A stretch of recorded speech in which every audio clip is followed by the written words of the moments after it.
¿Qué les parece? ¿Arrancamos con el primer informe? Vamos para el informe, dale.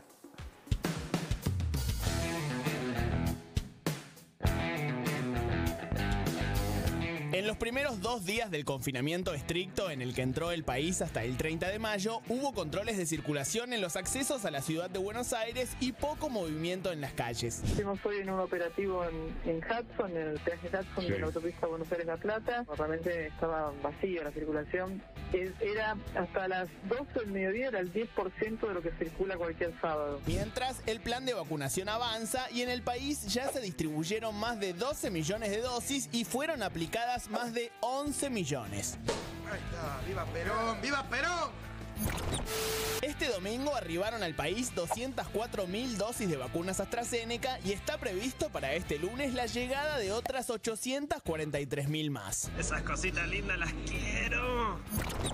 A estas partidas se sumó un nuevo vuelo de Aerolíneas Argentinas rumbo a Moscú que partió esta madrugada. Tenemos los 2 vuelos de Rusia que van a traer vacunas Sputnik V, van a traer un número importante de dosis también. Este domingo hubo 24.801 contagios y 375 muertes. El sistema sanitario continúa en tensión, operando en un 73,5% de ocupación en camas UTI en el país y 76,6% en el AMBA. Con confinamiento estricto y la llegada de vacunas, el gobierno combate el coronavirus. ¡Muere bacteria! ¡Muere!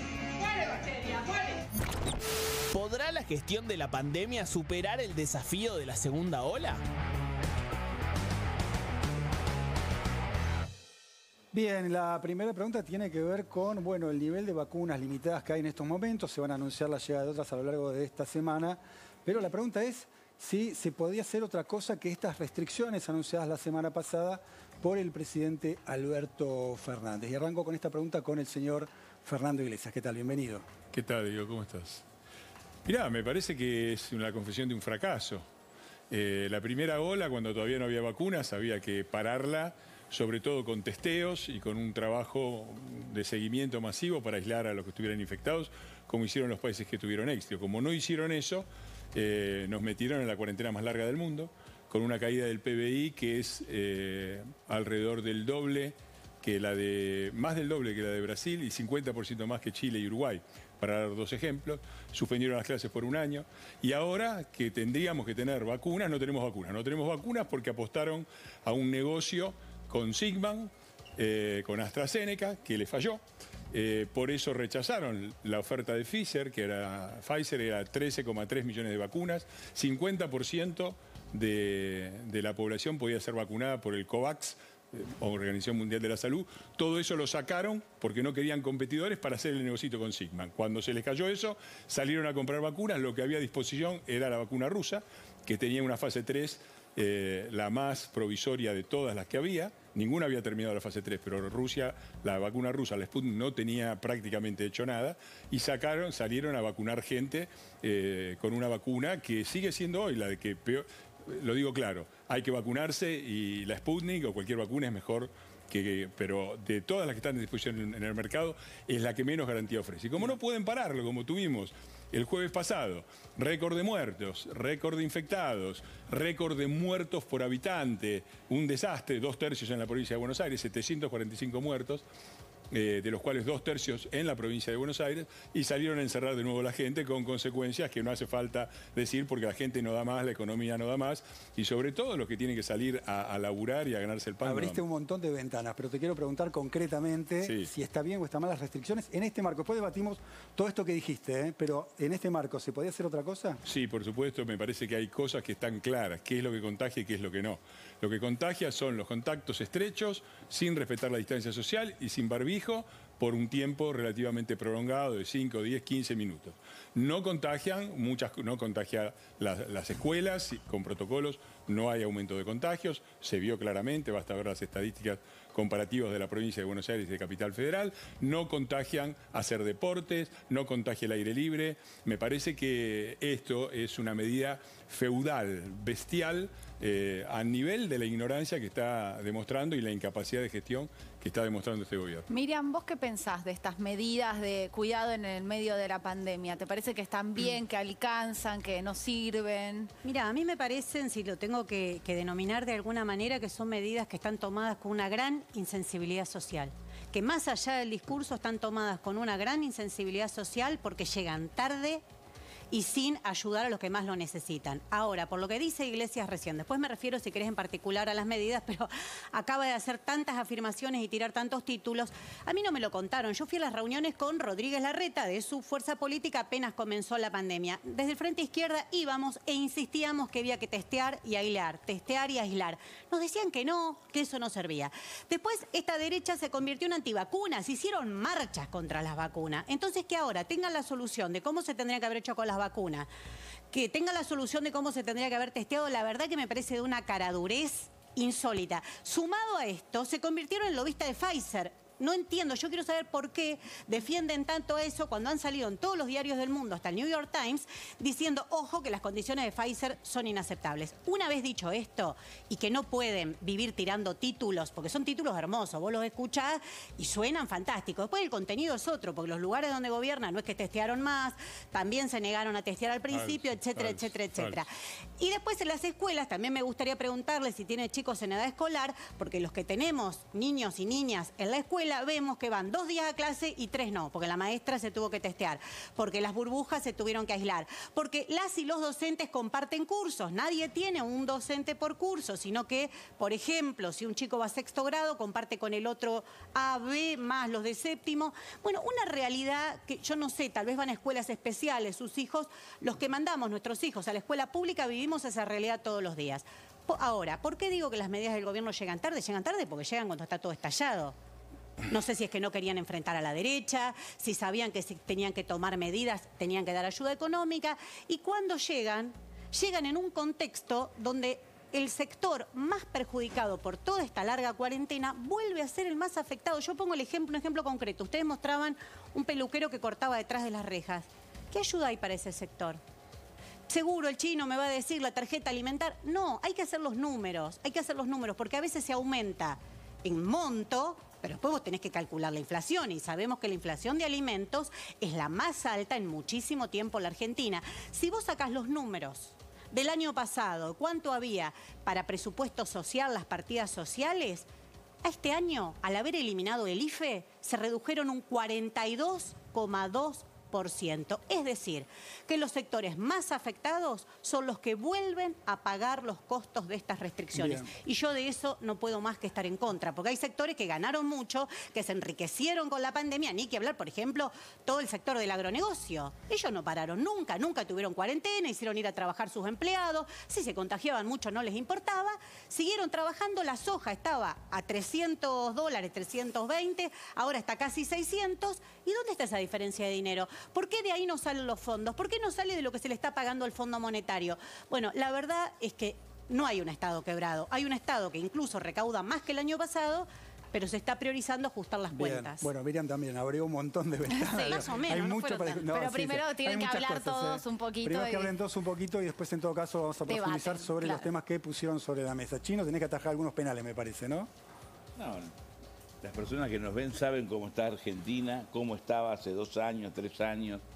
Yo siempre digo que venimos de una crisis estructural que tiene 50 años por lo menos, que los 4 años de Macri agravaron todo y que cuando recién iniciamos el gobierno, a 30, 60 días, 90 más tardar, apareció la pandemia y eso no solamente nos hunde definitivamente, sino que desnuda una Argentina que es injusta, con un Estado que funciona más o menos, con trabajadores del Estado mal pagos, con casi 40% de pobres, que después de la pandemia son 42, 43. Digo, son datos que lo sabemos porque las personas lo sufren. El tema es qué actitud tomó el gobierno.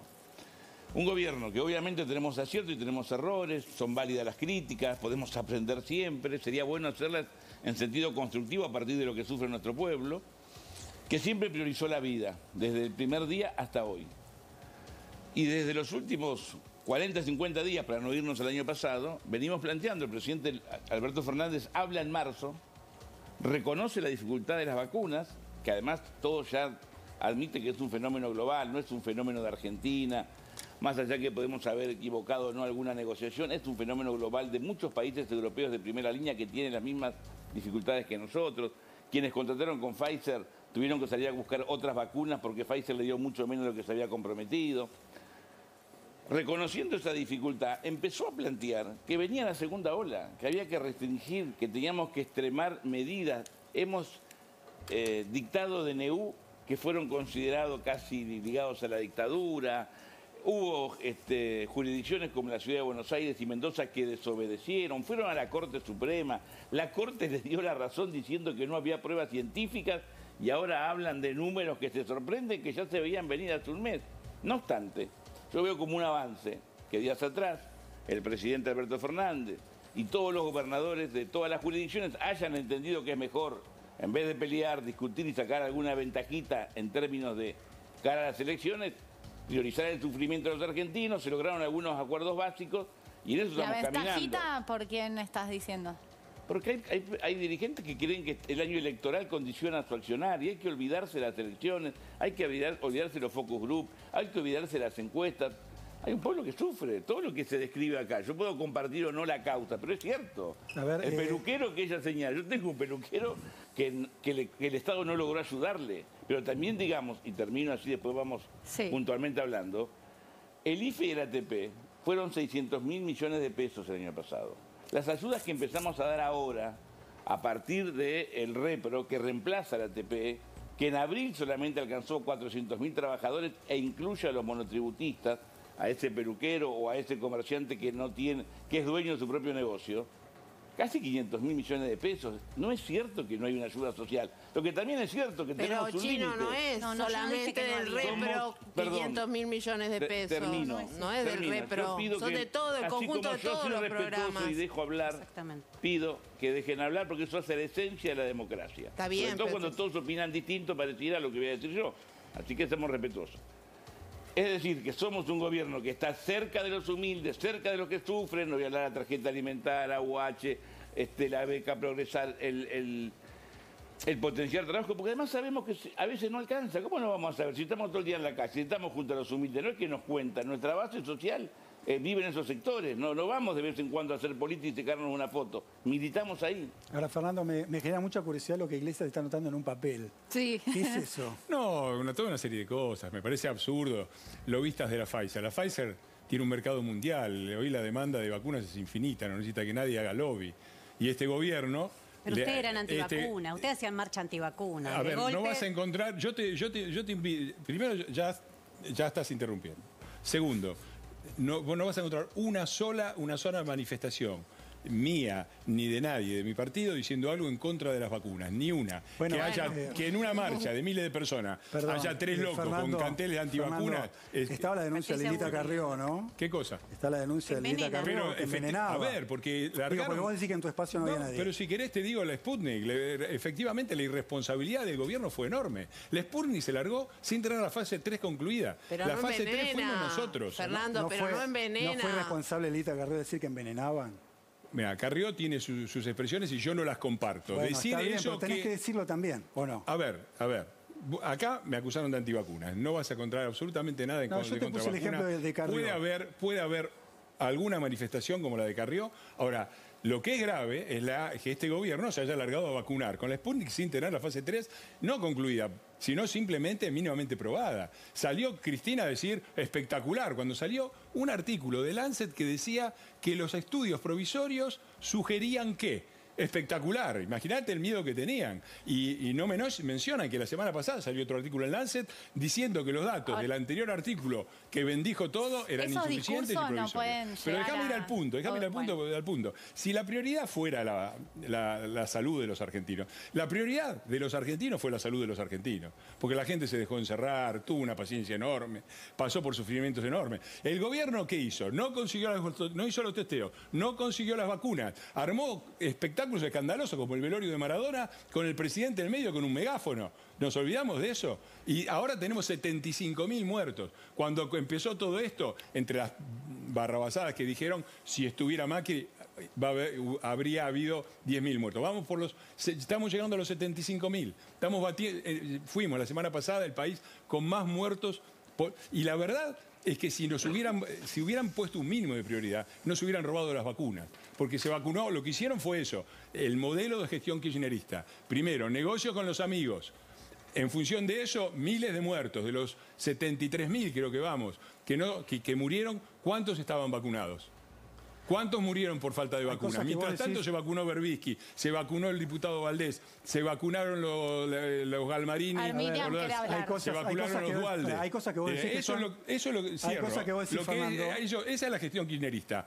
Corrupción, negocios con los amigos y privilegios para la casta. Hay cosas que vos decís que son ciertas, ¿no? El vacunatorio VIP, lo que fue el velorio Maradona. No hay discusión, fue un escándalo. Estamos de acuerdo. Ahora, que no consiguió vacunas, el gobierno está consiguiendo vacunas como todo el mundo. Lento, pero tiene vacunas. No es cierto, no es cierto. No es cierto. No es cierto, no es cierto. Lento, te estoy diciendo, lento, pero está consiguiendo vacunas. No es cierto. El gobierno, la Argentina fue uno de los países donde se hizo el testeo más masivo de fase 3 del mundo. Acá. Lo hizo Pfizer. No me estás contestando la pregunta. No, voy al punto. Le ofrecieron 13,3 millones de vacunas a precio preferencial y le dijeron y les dejaron caer la negociación. ¿De Pfizer hablas vos? De Pfizer. Y si no te gusta, para no ser lobista de Pfizer... ¿Pero sabés las razones o no? La COVAX... ahora te lo cuento, es público esto. Es público. La COVAX, nadie ha contado la COVAX, que no es una vacuna comercial, la da la Organización Mundial de la Salud. Es AstraZeneca la vacuna. La vacuna es AstraZeneca. El programa se llama COVAX. Sí, bueno, el programa está bien, pero a ver, vos no recibís, no comprás un laboratorio. Les digo, porque me dijeron lobista, entonces yo digo, que lo da la Organización Mundial de la Salud. Podías vacunar el 50% de la población, eligieron vacunar el 10%. ¿Sabes por qué? Es público. Lo dijeron en una reunión de salud de la Comisión de Diputados. Igual es contrafáctico. Porque una cosa es que vos contrates la llegada de 13 millones de vacunas, otra cosa que lleguen. Porque vos contrataste, ya a esta altura el gobierno contrató una cantidad enorme de vacunas y no llegaron todas, como no ha llegado a todo el mundo. Todo el mundo se ha vacunado con la Pfizer en todos lados. Hoy no sobran vacunas. Sobran vacunas en los Estados Unidos, por ejemplo, sobran. ¿Y en dónde más? Sobran vacunas. ¿Y en dónde más? Hay vacunas. ¿Sobran vacunas en el mundo? Nosotros somos. Fernando, a ver, la quiero escuchar a Miriam Bregman que está pidiendo pistas. Fernando, 5%. Un segundo que... 5% con doble vacunación tenemos. Hagamos 5%. Un punto acá, Fernando. Un desastre. ¿Por qué crees que tenemos el porcentaje más alto de muertos de todo el mundo? Un segundo, Diego y Fernando, porque está Miriam pidiendo pistas hace un ratito. Miriam, solo una aclaración. Con una dosis hay más de ese porcentaje. Sí, claro. Y es un promedio mundial que no está ni el mejor ni el peor la Argentina. Digo, tampoco ponerlo en el peor lugar porque no es cierto. La Argentina tuvo condiciones privilegiadas de dos puntos de vista, tanto de la Pfizer como del COVAX. La tiraron a la tribuna. Y la tiraron a la tribuna para hacer negocios con Sigman y para, como ahora lo van a seguir haciendo. Otro punto lo podemos discutir claramente, pero lo otro no es como vos decís. Y para vacunar, en vez de vacunar al personal de salud, vacunaron a Zanini, que es un escándalo. Bueno, pero a ver, es un escándalo. Bueno, tiene que renunciar Zanini. ¿Cómo puede ser que el abogado de la Nación discutiendo la cantidad de vacunas? Es el abogado de la Nación? No te me quedes con Zanini.